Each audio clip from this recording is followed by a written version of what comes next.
Bonjour à toutes et à tous et bienvenue sur 520 grammes. Bienvenue dans cette nouvelle vidéo de cuisine.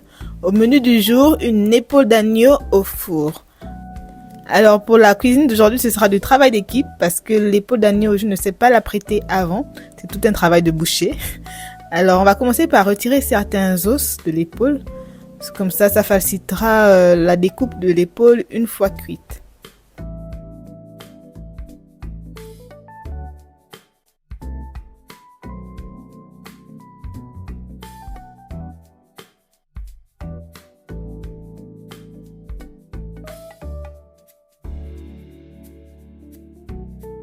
Une fois notre épaule d'agneau apprêtée, nous allons pouvoir passer à l'assaisonnement.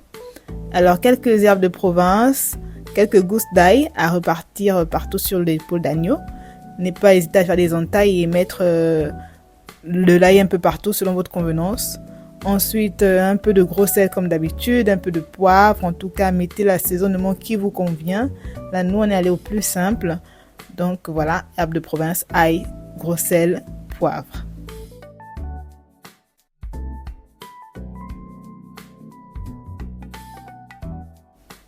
Une fois notre épaule bien assaisonnée, on va pouvoir la lier à l'aide d'une ficelle.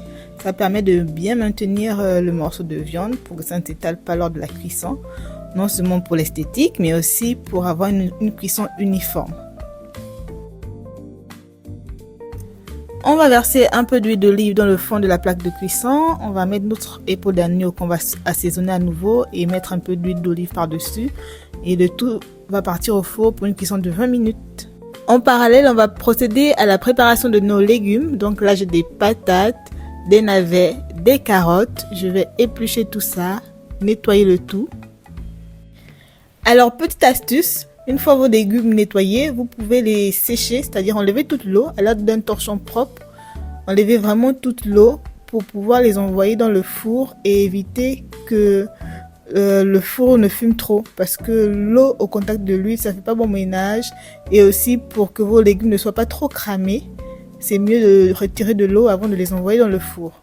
On va pouvoir envoyer nos légumes assaisonnés au four. Alors là, c'est notre épaule d'agneau qui ressort 20 minutes après la cuisson. On va rajouter nos légumes assaisonnés. Pour l'assaisonnement des légumes, c'était le même que l'épaule d'agneau, hein, donc gros sel, poivre, herbes de Provence et un peu d'huile de tournesol. On a mélangé de tout et là on va mettre dans le four et on renvoie le tout pour une cuisson de 30 minutes. Voilà le résultat final. Donc au total, temps de cuisson 50 minutes, 20 premières minutes juste l'épaule d'agneau et les 30 minutes restantes nos légumes avec l'épaule d'agneau. On obtient le résultat d'une cuisson d'une épaule d'agneau rosée à cœur. Et si vous souhaitez une épaule d'agneau beaucoup plus cuite, vous pouvez laisser 10 minutes supplémentaires au four. Petite précision, c'est important de faire une cuisson progressive, c'est-à-dire modifier la température du four toutes les 15 minutes. Donc les 15 premières minutes, mettre le four à 180 degrés et les 15 minutes suivantes à 220 degrés. Et pour la fin de la cuisson, mettre le four à 250 degrés. On arrive au terme de cette vidéo. Merci encore de m'avoir suivi. Surtout, n'oublie pas de mettre un j'aime, ça met du baume au cœur. Et on se dit à très vite sur 520 grammes pour une nouvelle vidéo.